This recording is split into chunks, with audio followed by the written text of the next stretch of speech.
നമസ്കാരം. മലയാളി വാർത്ത ഇൻസൈഡിലേക്ക് സ്വാഗതം. തിരുവനന്തപുരം നഗരസഭയിലെ BJP കൗൺസിലർമാരുടെ ദില്ലി യാത്ര. കേരളം പിന്നിട്ട് തമിഴ്നാട്, ആന്ധ്ര. കേരള എക്സ്പ്രസ് ദില്ലിയിലേക്ക് കുതിക്കുകയാണ്. ഇതൊരു സാധാരണ യാത്രയല്ല. വിജയത്തേരിലാണ് BJP കൗൺസിലർമാരുടെ യാത്ര. വ്യത്യസ്തമായ സ്വീകരണങ്ങൾ, ഒപ്പം ഭക്ഷണം. വിവിധ റെയിൽവേ സ്റ്റേഷനുകളിൽ അവർക്ക് ലഭിക്കുന്നത് വ്യത്യസ്തമായ സ്വീകരണങ്ങൾ. വിവിധ സംസ്കാരം അറിഞ്ഞ് ഭക്ഷണവും അറിഞ്ഞുള്ള ഒരു ഉശിരൻ യാത്ര. കടന്നുപോകുന്ന റെയിൽവേ സ്റ്റേഷനുകളിലൊക്കെ ആളുകൾ കൗതുകത്തോടെ നോക്കുന്നു. 119 പേർ ഒരുമിച്ച് ദില്ലിയിലേക്ക് യാത്ര ചെയ്യുന്ന ദൃശ്യങ്ങൾ. മിക്കവരുടെയും തോളത്ത് കാവിഷാളുകളുണ്ട്. ചിലർ കയ്യിൽ കാവിക്കൊടികൾ പിടിച്ചിരിക്കുന്നു.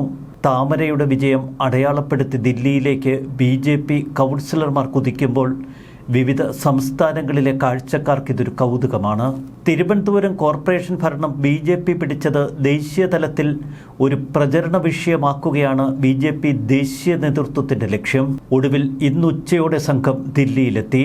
തിരുവനന്തപുരം കോർപ്പറേഷൻ കൗൺസിലർമാർക്ക് പുറമെ BJP ഭരണം പിടിച്ച പഞ്ചായത്തുകളിലെ പ്രസിഡന്റുമാർ, സ്റ്റാൻഡിംഗ് കമ്മിറ്റി അധ്യക്ഷന്മാർ, പ്രതിപക്ഷ നേതൃസ്ഥാനത്തുള്ള BJP അംഗങ്ങൾ എന്നിവരൊക്കെ യാത്രാ സംഘത്തിലുണ്ട്. 2 കമ്പാർട്ട്മെന്റുകളിലായി 119 യാത്രക്കാർ. മിക്കവാറും അവർ ഒരുമിച്ച് തന്നെ ചെറിയ മൈൻഡ് ഗെയിമുകളും ഗണഗീതം പാടലും ഒപ്പം ഭജനയുമൊക്കെ. ഇതിനിടയിൽ ഗ്രൂപ്പ് ചർച്ചകൾക്കും ചിലർ സമയം കണ്ടെത്തുന്നു. 2 കമ്പാർട്ട്മെന്റുകളിൽ ഒന്നിൽ മറ്റ് യാത്രക്കാർ കൂടിയുണ്ട്.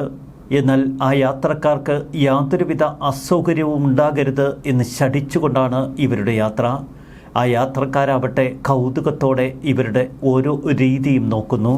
ട്രെയിനിൽ നിന്നുള്ള ഭക്ഷണമാണ് അവർ മുഖ്യമായി ആശ്രയിച്ചിരുന്നത്. എന്നാൽ ഓരോ റെയിൽവേ സ്റ്റേഷനിലും എത്തുമ്പോൾ BJP നേതാക്കൾ വലിയ ഭക്ഷണപ്പൊതികളുമായി എത്തുന്നു. തമിഴ്നാട്ടിൽ അവർക്ക് തിന്നാൽ തീരാത്ത ഇഡ്ഡലി പാത്രങ്ങളായിരുന്നു ലഭിച്ചത്. ആന്ധ്രയിലും മറ്റു സംസ്ഥാനങ്ങളിലുമൊക്കെ എത്തിയപ്പോൾ പഴങ്ങളും മധുര പലഹാരങ്ങളും. മലയാളികൾ ഉൾപ്പെടെയുള്ള മറ്റു യാത്രക്കാർ വലിയ കൗതുകത്തോടെ ഈ സംഘത്തെ നോക്കുന്നു. വളരെ ആസ്വദിച്ചുള്ള ഒരു ദില്ലി യാത്ര. പണ്ടൊക്കെ കോൺഗ്രസ് നേതാക്കൾ ദില്ലിയിലേക്ക് കൂട്ടത്തോടെ ട്രെയിനിലായിരുന്നു യാത്ര ചെയ്തിരുന്നത്, പ്രത്യേകിച്ച് രാജീവ് ഗാന്ധിയുടെയൊക്കെ കാലത്ത്.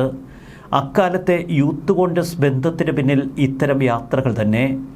അന്ന് ഡൽഹിയിലേക്കുള്ള യാത്രയും തിരിച്ചുള്ള യാത്രയുമൊക്കെ ഇപ്പോഴും പല കോൺഗ്രസ് നേതാക്കളുടെയും മനസ്സിലുണ്ട്.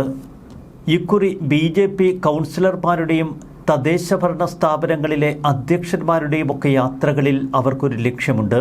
പ്രധാനമന്ത്രിയെ കാണണം. കൗൺസിലർമാർക്കെല്ലാവർക്കും ഒരുമിച്ച് യാത്ര ചെയ്യാൻ ഒരവസരം വന്നത് എല്ലാവർക്കും പരസ്പരം പരിചയപ്പെടാനും അടുത്തിടപഴകാനുമുള്ള ഒരവസരവും വരുന്നു. കൂടുതൽ അറിയാനും വീട്ടുവിശേഷങ്ങൾ പങ്കുവയ്ക്കാനുമൊക്കെ എല്ലാവരും ശ്രമിക്കുന്നു. പ്രധാനമന്ത്രിയെ നേരിൽ കാണാനും അദ്ദേഹത്തിൻ്റെ അനുഭവങ്ങൾ അറിയാൻ സാധിക്കുന്നതുമൊക്കെ വലിയ കാര്യമായി കൗൺസിലർമാർ കരുതുന്നു. വലിയ ഭാഗ്യമാണ് എന്നാണ് ഡെപ്യൂട്ടി മേയർ പറയുന്നത്. നാടിൻ്റെ വികസന സ്വപ്നങ്ങൾ അദ്ദേഹത്തോട് സംവദിക്കണം. കേരളത്തിൽ കിട്ടിയതിനേക്കാൾ വലിയ സ്വീകരണമാണ് ഈ സംഘത്തിന് തമിഴ്നാട്ടിലും മറ്റ് സംസ്ഥാനങ്ങളിലുമൊക്കെ ലഭിച്ചത്. വിജയവാഡയിൽ BJP സംസ്ഥാന അധ്യക്ഷൻ PVN മാധവന്റെ നേതൃത്വത്തിലാണ് പുഷ്പഹാരങ്ങൾ അണിയിച്ച് മേയർ VV രാജേഷിനെ അഭിനന്ദിച്ചത്. അവിടെ നിരവധി പ്രവർത്തകർ തടിച്ചുകൂടിയിരുന്നു. കേരളത്തിൽ BJP നേടിയ ചരിത്ര വിജയം അങ്ങനെ മറ്റ് സംസ്ഥാനങ്ങളിലുള്ള BJP നേതാക്കൾക്കും വലിയ ആവേശം പകരുന്നു. ദക്ഷിണേന്ത്യൻ സംസ്ഥാനങ്ങളിൽ ഇതിന് വലിയ പ്രചാരണം നൽകാൻ മറുവശത്ത് BJP ശ്രമിക്കുന്നു. താമരപ്പൂക്കളും മധുരപലഹാരങ്ങളുമൊക്കെയായി ഒരുപാട് ആളുകൾ കാണാനെത്തുന്ന അപൂർവ കാഴ്ചകൾ. ഇതൊരു വല്ലാത്ത യാത്ര തന്നെ. ഏറെ സന്തോഷത്തോടെയുള്ള ഈ യാത്രാ സംഘത്തിൽ 2 പേർ മാത്രമില്ല. ശാസ്തമംഗലം വാർഡംഗവും മുൻ DGPയുമായ R ശ്രീലേഖയും ആരോഗ്യ standing committee chairman MR ഗോപനും.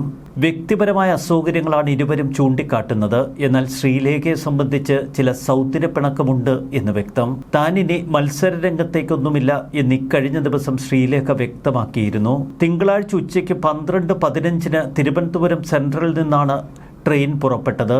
Kerala എക്സ്പ്രസിലെ 2 AC ബോഗികളിലായാണ് സംഘം സഞ്ചരിച്ചത്. തുടക്കത്തിൽ തന്നെ മാവേലിക്കര റെയിൽവേ സ്റ്റേഷനിൽ സംഭവിച്ച ഒരു തമാശ. മേയർ VV രാജേഷ് സ്വീകരണങ്ങൾ ഏറ്റുവാങ്ങി തിരികെ കയറാൻ നോക്കുമ്പോഴേക്കും ട്രെയിൻ വിട്ടിരുന്നു. ഏകദേശം 100 മീറ്ററോളം ട്രെയിൻ ഓടിക്കഴിഞ്ഞു. പെട്ടെന്ന് മേയർ VV രാജേഷ് ഓടി ട്രെയിനിൽ കയറി. എന്നാൽ മേയർക്ക് പുറമെ ഓടിയെത്തിയ ചെന്നിത്തല ഗ്രാമപഞ്ചായത്ത് പ്രസിഡന്റ് ബിനുരാജിന് പക്ഷേ ട്രെയിനിൽ കയറാനായില്ല. ഓടുന്ന ട്രെയിനിലേക്ക് ചാടിക്കയറാൻ ബിനുരാജിനൊരു പേടി. പെട്ടെന്ന് ചുവപ്പുകൊടി കാട്ടി കേരള എക്സ്പ്രസിനെ നിർത്തിച്ച് ബിനുരാജിനെ ട്രെയിനിൽ കയറ്റിയതിനു ശേഷമാണ് ട്രെയിൻ വിട്ടത്. മാവേലിക്കരയിൽ മേയർ വി രാജേഷിനെ സ്വീകരിക്കാൻ സന്ദീപ് വചസ്പതിയും സംഘവുമാണ് കാത്തുനിന്നത്. കൊച്ചിയിൽ സംസ്ഥാന അധ്യക്ഷൻ രാജു ചന്ദ്രശേഖർ അവർക്ക് സ്വീകരണം നൽകി. സംസ്ഥാനത്തിന് പുറത്ത് കോയമ്പത്തൂർ, വാറങ്കൽ, വിജയവാഡ, നാഗ്പൂർ, ഝാൻസി, ഗ്വാളിയർ, മധുര തുടങ്ങി വിവിധ ഇടങ്ങളിലാണ് സ്വീകരണങ്ങൾ ഏറ്റുവാങ്ങിയത്. ഡൽഹി മുഖ്യമന്ത്രി സ്റ്റേഷനിലെത്തി സംഘാംഗങ്ങളെ സ്വീകരിച്ചു. ഗണഗീതങ്ങളും ഭക്തിഗാനങ്ങളും മാത്രമല്ല, പോറ്റിയെ കേറ്റിയെ എന്ന പാരഡി ഗാനവും ട്രെയിനിൽ തകർത്തുപാടി. ചുരുക്കത്തിൽ ഉത്സവ മൂഡിലാണ് സംഘാംഗങ്ങളൊക്കെ. 13-ാം തീയതിയാണ് പ്രധാനമന്ത്രിയുമായുള്ള കൂടിക്കാഴ്ച. കേന്ദ്രമന്ത്രിമാരായ മനോഹർ ലാൽ ഖട്ടർ, നിതിൻ ഗഡ്കരി, ജോർജ് കുര്യൻ തുടങ്ങിയവരെയൊക്കെ സന്ദർശിക്കും.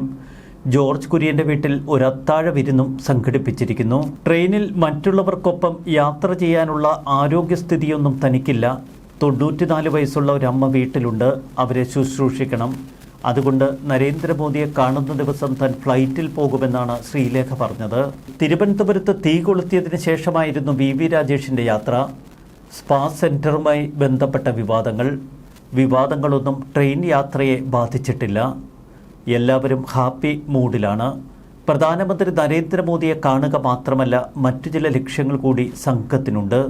തിരുവനന്തപുരത്തേക്ക് എന്തെങ്കിലുമൊക്കെ കേന്ദ്രത്തിൽ നിന്ന് വാങ്ങിക്കൊണ്ടുവരണം. അതാണത്രേ മുഖ്യ ലക്ഷ്യം. എന്നാൽ BJPയുടെ ദേശീയ നേതൃത്വത്തിന് വലിയ ലക്ഷ്യങ്ങളുണ്ടായിരുന്നു എന്ന് വ്യക്തം. ഈ സംഘത്തെ തിരുവനന്തപുരത്ത് നിന്ന് ദില്ലിയിലെത്തിക്കുന്നതോടെ കേരളത്തിൽ തങ്ങൾ തുടക്കമിട്ടു എന്ന പ്രചാരണം ദേശീയ തലത്തിൽ ശക്തമാക്കുക. ദേശീയ നേതൃത്വത്തിൻ്റെ ലക്ഷ്യം അതുതന്നെ.